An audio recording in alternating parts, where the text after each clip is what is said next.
I really didn't know I had periodontal disease.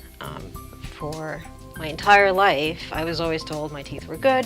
It's genetic, which I found out from Dr. Urbankova. She saw right away that I have early stages of periodontal disease. And so I understood right away that she's an expert in preventative medicine, preventative dentistry. We did a scaling and planing, and we also did laser pocket disinfection, which I had never heard of before. It was a painless procedure.